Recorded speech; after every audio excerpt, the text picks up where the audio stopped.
ಸ್ನೇಹಿತರೆ ನಮಸ್ಕಾರ. ನಾನು ನಿಮ್ಮ ಡಾಕ್ಟರ್ ಕಿಶೋರ್.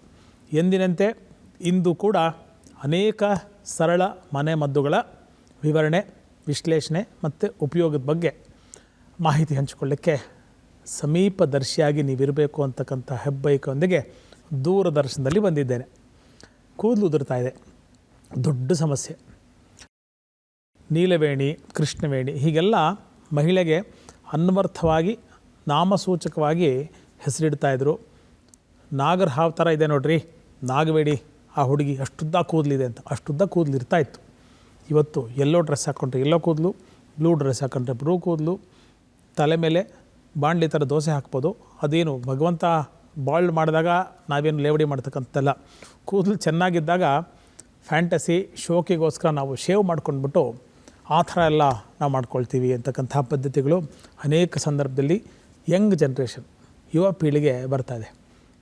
ಕೂದಲು ಉತ್ತಮಾಂಗಕ್ಕೆ ಒಂದು ಪ್ರೊಟೆಕ್ಷನ್, ಒಂದು ರಕ್ಷಾ ಕವಚ. ಚಳಿ, ಮಳೆ, ಗಾಳಿ, ಅತ್ಯಂತ ತೀಕ್ಷ್ಣವಾದಂತಹ ಬಿಸಿಲು, ಪುಟ್ಟ ಗಾಯಗಳು ಒಂದು ಬಫರು ಕುಷನ್ನಾಗಿ ಕೆಲಸ ಮಾಡೋಕ್ಕೆ ಭಗವಂತ ನಮ್ಗೆ ಕೊಟ್ಟಿರ್ತಕ್ಕಂಥ ನ್ಯಾಚುರಲ್ ಹೆಲ್ಮೆಟ್ಟು ಈ ಕೂದಲು. ಬುರುಡೆ ಸಪೋಸ್ ಖಾಲಿ ಇತ್ತು, ಯಾವುದೋ ದೇವ್ರಿಗೋ ಮತ್ತೊಂದಕ್ಕೋ ಇನ್ಯಾವುದೋ ಸಂದರ್ಭಗಳಲ್ಲಿ ಕೂದಲನ್ನು ಶೇವ್ ಮಾಡಿದಾಗ ಹೋಗಿ ಕೇಳಿ, ಒಂದು 10 ನಿಮಿಷ ಬಿಸಿಲಲ್ಲಿ ಇದ್ದರೆ ಹೇಗತ್ತದು. ಕೂದಲಿದ್ದಾಗ ತುಂಬ ಆರಾಮಿತ್ತು, ಇವಾಗ ನೆತ್ತಿ ಮೇಲೆ ನೇರವಾಗಿ ಸೂರ್ಯದ ಕಿರಣ ಬಂದು ಸುಟ್ಟಂಗೆ ಆಗ್ತಾಯಿದೆ ಅಂತ. ಅದನ್ನು ಸಂರಕ್ಷಣೆ ಮಾಡ್ಕೊಳ್ತಕ್ಕಂಥದ್ದು, ಉಳಿಸ್ಕೊಳ್ತಕ್ಕಂಥದ್ದು, ಬೆಳೆಸ್ಕೊಳ್ತಕ್ಕಂಥದ್ದು ನಮ್ಮ ಆದ್ಯತೆ ಮತ್ತು ಬಾಧ್ಯತೆ. ಸೊ ಹೇಗೆ ಬೆಳೆಸ್ಕೊಳ್ಳೋದು? ಎಳ್ಳೆಣ್ಣೆ ಗೊತ್ತಲ್ವಾ? ಸುಮಾರು ಒಂದು 250 ml ಎಳ್ಳೆಣ್ಣೆ, ಜಿಂಜಲಿ ಆಯಿಲ್, ಎಳ್ಳು ಎಣ್ಣೆ, ಅದನ್ನು ತೊಗೊಂಡು ಒಂದು ಕಡೆ ಇಟ್ಕೊಳ್ತಕ್ಕಂಥದ್ದು. ನೀಲಿಕ ಅಥವಾ ಭೃಂಗರಾಜ ಸೊಪ್ಪಿರುತ್ತೆ, ಆ ಭೃಂಗರಾಜ ಸೊಪ್ಪನ್ನು ಸುಮಾರು ಒಂದು 50 ಗ್ರಾಮ್ನಷ್ಟು, ಅಂದರೆ ಒಂದು 200-300 ಗ್ರಾಮ್ ಹಸಿ ಸೊಪ್ಪನ್ನು ನೀವು ಶೇಡ್ ಡ್ರೈ ಮಾಡಿದಾಗ ಅದೊಂದು 50 ಗ್ರಾಮ್ ಬಂದು ನಿಂತ್ಕೊಳ್ಳುತ್ತೆ. ಹಿಂಗಂದ್ರೆ ಕರ್ಕಲಾಗಿ ಪುಡಿ ಆಗಿಬಿಡಬೇಕು. ಈ ಕರಿಬೇವಿನ ಸೊಪ್ಪೆಲ್ಲ ಒಣಗೋಗಿದ್ದಾಗತ್ತಲ್ಲ, ಅದೇ ಥರ ಈ ಭೃಂಗರಾಜ ಸೊಪ್ಪು ನಮಗೆ ನೀಲಿಕ ಅಂತಲೂ ಕೂಡ ಹೇಳ್ತೀವಿ. ಹಿಂಗಂದರೆ ಪುಡಿಯಾಗಿ ಒಂದು ರೀತಿಯಲ್ಲಿ ಇರಬೇಕು. ಅದನ್ನು ಒಂದು ಕಡೆ ಇಟ್ಕೊಳ್ಳಿ. ಅದ್ರ ಜೊತೆಗೆ ಸ್ವಲ್ಪ ಕರಿಬೇವಿನ ಸೊಪ್ಪು, ಈಗಷ್ಟೇ ಹೇಳಿದ್ನಲ್ಲ ಹಿಂಗಂದರೆ ಪುಡಿ ಆಗಬೇಕು ಅಂತ. ಕರಿಬೇವಿನ ಸೊಪ್ಪು ಏನು 5-10 ರೂಪಾಯಿಗೆ ಆರಾಮಾಗಿ ಸಿಗುತ್ತೆ.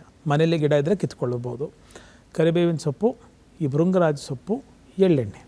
ಎಳ್ಳೆಣ್ಣೆಯಲ್ಲಿ ಎರಡನ್ನು ಹಾಕಿ ಮಂದ ಅಗ್ನಿಯಲ್ಲಿ, ಅಂದರೆ ಚೆನ್ನಾಗಿ ಈ ಮಸಾಲೆ ದೋಸೆ, ಬೋಂಡ, ಬಜ್ಜಿ ಎಲ್ಲ ಕರಿಯುವಾಗ ಹೈ ಫ್ಲೇಮಲ್ಲಿ ಮಾಡೋದು ನೋಡಿದ್ದೀವಲ್ಲ ನಾವು, ಹಾಗಲ್ಲ, ಲೋ ಫ್ಲೇಮಲ್ಲಿ ನಿಧಾನಕ್ಕೆ ಎಣ್ಣೆ ನೊರೆ ಬಿಟ್ಕೋತಾ ಈ ಎರಡೂ ದ್ರವ್ಯಗಳು ಅದರಲ್ಲಿ ಅಂತರ್ಗತ ಆಗ್ತಾ ಇರಬೇಕು. ಸುಮಾರು 15-21 ನಿಮಿಷ ಲೋ ಫ್ಲೇಮಲ್ಲಿ ಚೆನ್ನಾಗಿ ಕುದ್ದಾದಮೇಲೆ ಒಂದು ತೆಳು ಪಂಚೆ ಬಟ್ಟೆ ತೊಗೊಂಡು ಇದನ್ನು ಹಾಕಿ ಫಿಲ್ಟ್ರ್ ಮಾಡ್ಕೊಳ್ಳಿ.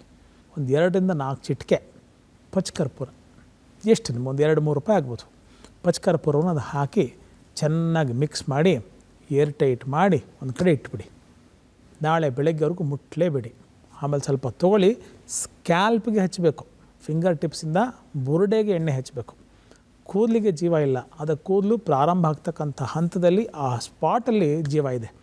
ಸೆಲ್ಲು ಎಲ್ಲಿ ಫಾರ್ಮೇಷನ್ ಆಗುತ್ತೆ, ಫಾಲಿಕಲ್ ಎಲ್ಲಿ ಸ್ಟಿಮ್ಯುಲೇಟ್ ಆಗಬೇಕು, ಅಲ್ಲಿ ಮಾತ್ರ ಚೆನ್ನಾಗಿ ಎಣ್ಣೆಯನ್ನು ಹಚ್ಚಿ ತಿಕ್ಕತಕ್ಕಂಥ ಪ್ರಯತ್ನ ಮಾಡಬೇಕು. ಅನೇಕ ಸಂದರ್ಭದಲ್ಲಿ ನಾವು ಶ್ಯಾಂಪು ಹಾಕ್ತೇವೆ, ಡಿಟರ್ಜೆಂಟ್ ಬೇಸ್ಡ್ ಶ್ಯಾಂಪುಗಳು ಹಾಕ್ತೇವೆ, ಸೋಪುಗಳನ್ನೇ ತಲೆ ಹಾಕ್ತಕ್ಕಂಥ ಪದ್ಧತಿ ಇರುತ್ತೆ. ಸೀಗೆಕಾಯಿ, ಅಂಟುವಾಳದ ಕಾಯಿ, ತಗರ, ಮಂಜಿಷ್ಟ, ಲೋದ್ರ, ಆಲೋವೆರಾ, ದಾಸವಾಳ ಇವೆಲ್ಲನೂ ಶ್ಯಾಂಪೂ ಮೇಲೆ ವರ್ಣರಂಜಿತವಾದಂತಹ ಗ್ರಾಫಿಕ್ಸಲ್ಲಿ ಸೀಮಿತವಾಗಿದೆಯೇ ಹೊರತು ನೈಸರ್ಗಿಕವಾಗಿ ನಿಜವಾದಂತಹ ಪದಾರ್ಥಗಳ ಬಳಕೆ ನಮ್ಮಲ್ಲಿ ಇಲ್ಲವೇ ಇಲ್ಲ. ಇದನ್ನು ಬೇಡ, ಇದನ್ನು ಬೇಕು, ಚೆನ್ನಾಗಿ ಗೊತ್ತಿರಬೇಕು. ಸೀಗೆಕಾಯಿ, ಅಂಟುವಾಳದ ಕಾಯಿ, ತಗರ, ಮಂಜಿಷ್ಟ, ಲೋದ್ರ ಎಲ್ಲ ಸಮ್ಮಿಶ್ರಣದಲ್ಲಿ ಹೇರ್ ವಾಶ್ನ ವಾರಕ್ಕೆ 2 ಸಲ, ದಿವಸ ಹೇರ್ ವಾಶ್ ಮಾಡ್ತೀನಿ ಸರ್, ತುಂಬ ಶುಭ್ರತೆಯ ಪ್ರತೀಕ ನಾನು, ಬೆಳಗ್ಗೆ ಸಾಯಂಕಾಲ 2 ಸಲ ಚೆನ್ನಾಗಿ ಹಾಕಿ ಕಾಸ್ಟ್ಲಿ ಶ್ಯಾಂಪೂನ ಹಾಕಿ ವಾಶ್ ಮಾಡ್ತೀನಿ ಅಂತ. ಹಾಗೆ ಮಾಡದೆಯೇ ಸನಾತನವಾದಂಥ ರೀತಿಯಿಂದ ನಾವು ತಲೆಯನ್ನು ಶುಭ್ರಗೊಳಿಸ್ಕೊಂಡು ಈ ಎಣ್ಣೆಗಳನ್ನು ಹಚ್ತಾ ಬರ್ತಿದ್ದಾಗ ಡೆಫಿನೆಟ್ಲಿ ಕೂದಲಿನ ಗುಣಮಟ್ಟ ಮತ್ತು ಚೆನ್ನಾಗಿ ಕೂದಲು ಬೆಳೆಯುವಿಕೆ ಎರಡೂ ಸುಲಭ ಸಾಧ್ಯ.